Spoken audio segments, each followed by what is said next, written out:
निवडणुकीच्या माध्यमातून राजकीय पक्ष संपवले जात असल्याची टीका प्रकाश आंबेडकरांनी केली. आधी निवडणूक जिंकण्यासाठी घेतली जात होती, मात्र आता पक्ष संपवण्यासाठी निवडणुकीचा वापर केला जातोय, अशी घणाघाती टीका सुद्धा त्यांनी केली. एकाच पक्षाची हुकुमशाही सुरू होते असं सुद्धा त्यांनी म्हटलेलं आहे.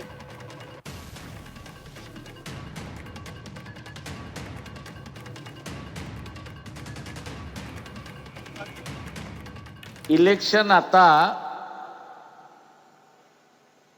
जिंकण्यासाठी जसं वापरलं जातंय तशाच रीतीने इथला असणारा राजकीय पक्ष सुद्धा संपवण्यासाठी वापरल्या जात आहेत हे आपण लक्षात.